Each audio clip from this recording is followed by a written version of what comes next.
இப்போ 2வது கிளாஸை பற்றி பார்க்க போகிறோம். பொதுவா வந்து குரான் பற்றி தெரிஞ்சுக்கிறதுக்கு வந்து எந்த ஒரு தயக்கமும் இருக்கக்கூடாது. இது சம்மந்தமாக வந்து ஆயிஷா ரலியல்லாஹு அவங்க சொல்லும்போது வந்து, எனக்கு வந்து அன்சாரி பெண்களை வந்து பெரிய நல்ல ஒரு சர்டிஃபிகேட்டே கொடுப்பேன் அந்த பெண்களுக்கு அப்படின்னு சொல்கிறாங்க. அது ஏன்னு பார்த்தா, அவங்க வந்து குரான் சம்மந்தப்பட்ட விஷயங்களை, மார்க்கம் சம்மந்தப்பட்ட விஷயங்களை தெரிஞ்சுக்கிறதுக்கு ரொம்ப யோசிக்கவே மாட்டாங்க. ரொம்ப தயக்கமும் எதுவும் இருக்காது. என்ன கேள்வியோ அதை கேட்டு தெரிஞ்சுப்பாங்க. அதனால் எந்த ஒரு தயக்கமும் இருக்கக்கூடாது. நம்மளோட வகுப்பில் பார்த்திங்கன்னா, குரானாகவே நம்ம மாறுவது தான் சிறந்தது அப்படின்னு சொன்னோம். ஏன்னா படிப்பு மட்டுமே பத்தாது, அது நாலேஜ் மட்டுமே ஒரு இடத்துக்கு கொண்டு போய் சேர்க்காது. நம்மளோட இம்ப்ளிமெண்டேஷன் ரொம்பவும் முக்கியம் அப்படிங்கிறத பற்றி நம்ம தெரிஞ்சுக்கிட்டோம். ஆனாலும் நம்ம ஏன் வந்து அதை இம்ப்ளிமெண்ட் பண்ண முடியலைங்கிறத யோசிச்சுருக்கோமா? நமக்கு வந்து எல்லா விஷயமும் தெரியுது, நம்ம இப்படி தான் இருக்கணும்னு தெரியுது. ஆனாலும் ஏன் வந்து நம்ம வந்து அதை இம்ப்ளிமெண்ட் பண்ண முடியலை அப்படிங்கிறத இந்த வகுப்பில் நம்ம பார்ப்போம். குரான் ஆக மாறுவது, அந்த மாற்றத்துக்கு நமது மனம் வந்து தயாராக இருக்கா அப்படிங்கிறத பற்றி நம்ம யோசிக்கணும். ஏன்னா நம்மளே நிறைய வாழ்க்கையில் வந்து நிறைய சிக்கல்களில் இருப்பாங்க. நிறைய விதமான சிக்கல்கள் இருக்கும். ஒவ்வொருத்தவருக்கும் ஒவ்வொரு மாதிரியான சிக்கல்கள் இருக்கும். சில பேருக்கு வந்து பண ரீதியான சிரமங்கள் இருக்கும். சில பேர் வந்து வட்டிக்கு வாங்கியிருப்பாங்க, அது என்னன்னு தெரியாமல் மாட்டிக்கொண்டு இருக்கிற நிலைமை இருக்கும். ஒரு சில பேருக்கு வந்து தனக்கு வந்து துணைவியாரிடம் பிரச்சனை இருக்கும். அதுக்கப்புறம் வந்து கூட உறவுகள்கிட்ட வந்து பிரச்சனைகள் இருக்கும். ஒரு சில பேருக்கு மனதளவிலே பிரச்சனைகள் இருக்கும். எந்த ஒரு நிம்மதியும் இருக்காது, எதையுமே பிடிக்காது, என்ன தான் வாழ்க்கையோட நோக்கம் அப்படிங்கிற மாதிரியும் போயிட்டுருக்கும். அதில் பல்வேறு விதமான பிரச்சனைகள் நமது வாழ்க்கையில் இருக்குது. இந்த பிரச்சனைகளை வந்து நம்ம எப்படி யோசித்தாலும், இதை எப்படி வந்து வகைப்படுத்துறது அப்படிங்கிற மாதிரி யோசித்தாலும், இது 2 விதமாக வகைப்படுத்தலாம். அதாவது நமக்கு வந்து ஏற்கனவே சொல்லியிருந்தால இந்த பிரச்சனைகள் சம்மந்தப்பட்டது, அதை வந்து 2 வகையில் வகைப்படுத்தலாம். எப்படின்னு பார்த்திங்கன்னா, அகம் சார்ந்த பிரச்சனை, அதாவது நம்ம உள் மனசுக்குள்ளேயே இருக்குது பார்த்திங்களா விஷயங்கள், மனதளவில் உள்ள பிரச்சனைகள், நம்மளை சார்ந்த ஒரு பிரச்சனைகள். அப்படியும் அதை வந்து அகம் சார்ந்த பிரச்சனைகள் இருக்கலாம். ஏன்னா நம்மளுடைய மனம் சார்ந்த பிரச்சனை, ஒரு சில நேரம் நமக்கு பயம் கூட இருக்கும், அதுவே ஒரு பிரச்சனையில் விடும். ஒரு சில விஷயங்களை வந்து செய்யாமல் தோண வைக்கும். செய்ய வேண்டிய விஷயங்களை செய்யாமல் தோண வைக்கிறதுக்கும் பயம்ன்றது, இது எல்லாமே அகம் சார்ந்த பிரச்சனை.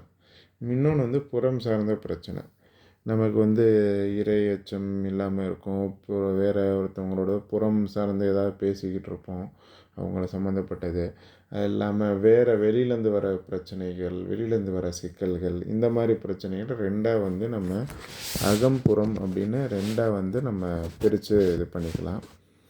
இந்த 2 பிரச்சனைக்கும் தீர்வு பார்த்திங்கன்னா குரான் சொல்லுது. அதாவது அகம் சார்ந்த பிரச்சனையும் சொல்லுது, புறம் சார்ந்த பிரச்சனைக்கும் சொல்லுது. தீர்வுகளுக்கு வந்து குரானே வந்து சொல்லுது, என்ன எல்லாத்துக்கும் தீர்வு தரும்னு குரானே வந்து நமக்கு வந்து ஒரு கேரண்டி கொடுக்குது. அதாவது நம்ம பொருளாதார இதில் உள்ள மாட்டி சிக்கி திணறி அதிலேருந்து எப்படி மேலே வர்றதுங்கிறது நமக்கு உள்ள பிரச்சனைனாலும், அந்த பிரச்சனைக்கு வந்து குரானே வந்து அதுக்கான தீர்வையும் தருது.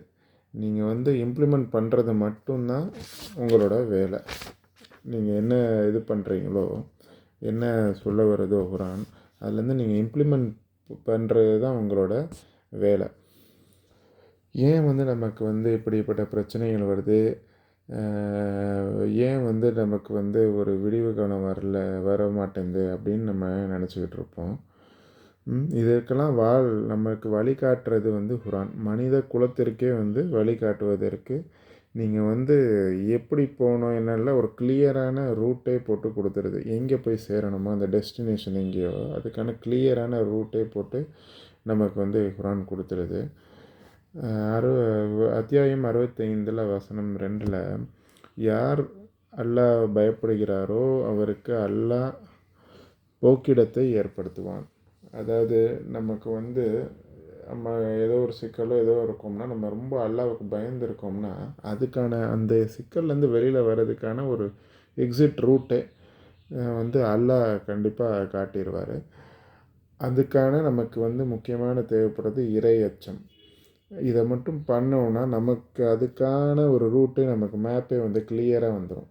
இந்த வந்து இம்ப்ளிமெண்ட் பண்ணால் மட்டும் போதும், நம்மளோட சிக்கல் எல்லாம் தீர்ந்துடும்.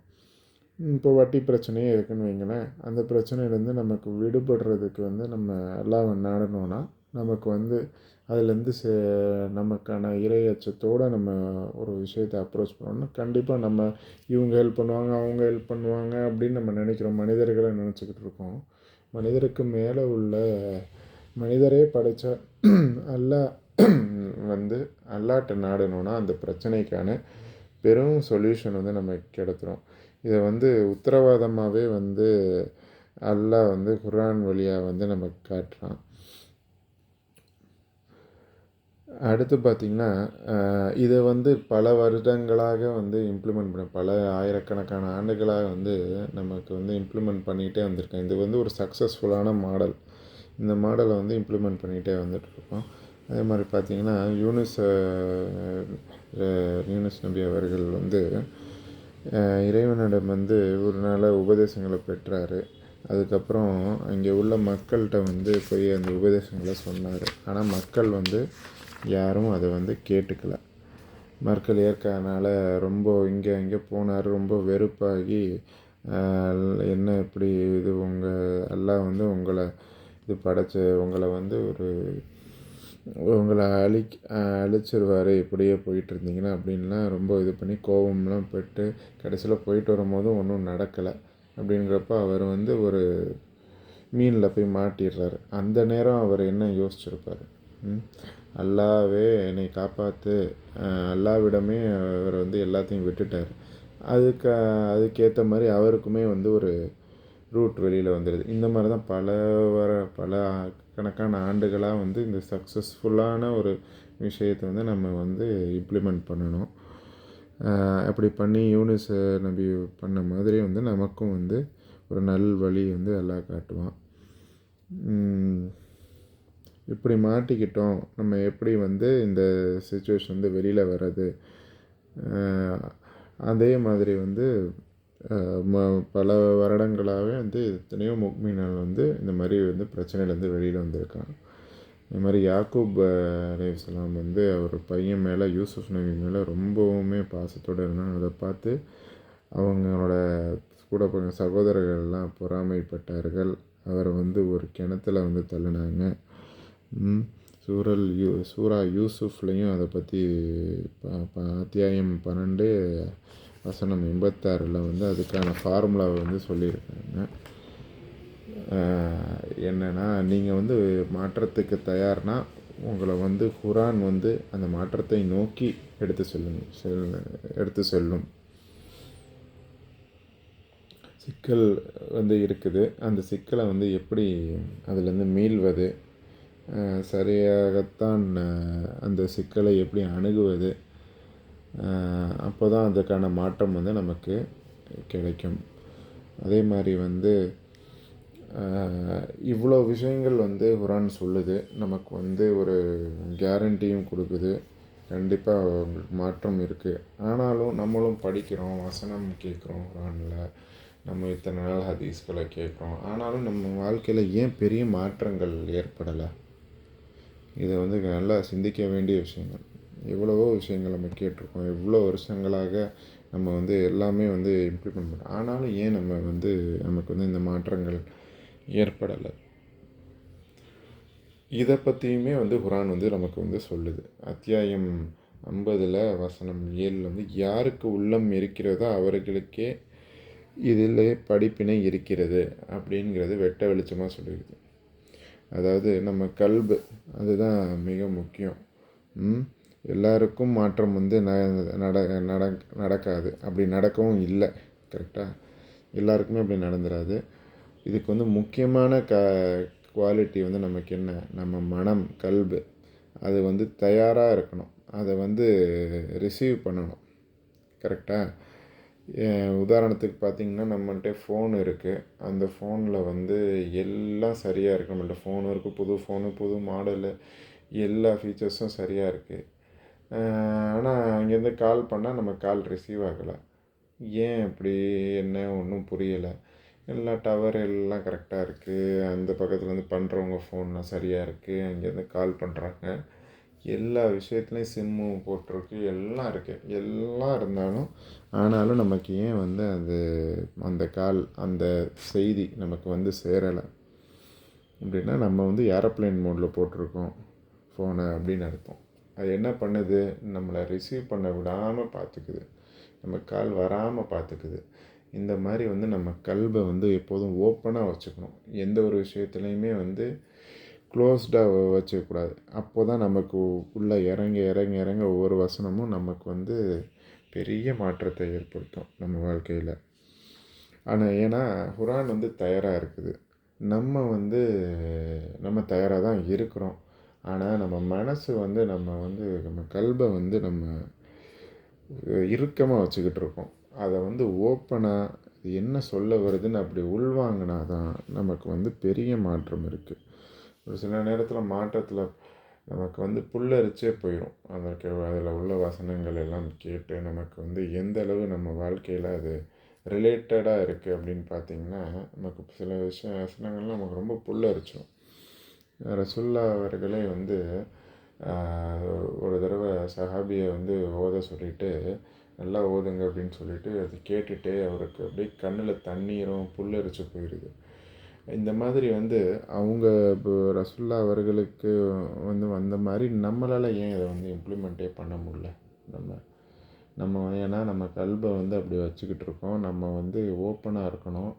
நம்ம அப்போ தான் அதுக்கான வந்து எப்படி ஃபோனில் வந்து ரிசீவ் பண்ணதோ ஃபோனு, அந்த மாதிரி வந்து நம்ம மனசு வந்து ரிசீவ் பண்ணணும்.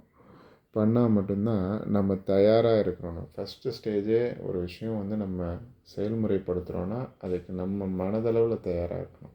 மனதளவில் தயாராக இருக்கணும்னா நம்ம வந்து ஃப்ரீயாக வச்சுக்கணும். மனம் ஓப்பனான விஷயங்களை ஏற்றுக்கணும்.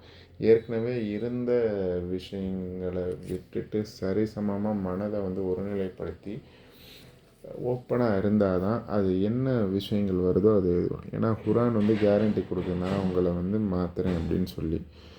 ஆனாலும் நம்ம வந்து அதை நம்மளே தான் அதை உள்ளே விடுறதில்ல. உதாரணத்துக்கு பார்த்திங்கன்னா, சூரிய ஒளியெல்லாம் இருக்குது, வெளியில் தான் இருக்குது. ஆனாலும் நமக்கு வந்து நம்ம வீட்டுக்குள்ளே வரல. குர்ஆனோட இன்னொரு பெயர் என்னன்னா ஒளி.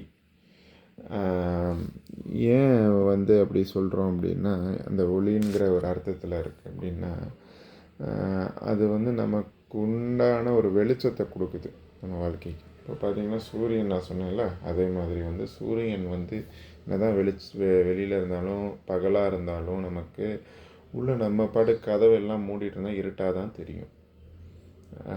அந்த இருட்டை போக்குறதுக்கு நம்ம கதவுகளை திறந்து அந்த மாதிரி நம்ம மனக்கதவுகளையும் வந்து திறந்து வச்சுருந்தோம்னா நமக்கு அந்த ஒளி உள்ளே வந்து நமக்கு எப்படி ஒரு நம்ம வாழ்க்கையை சிறப்பாக்குதோ அந்த மாதிரி வந்து குர்ஆன் வந்து நம்மளை வந்து மென்மேலும் நல்ல ஒரு இடத்துக்கு கண்டிப்பாக கொண்டு போகும்.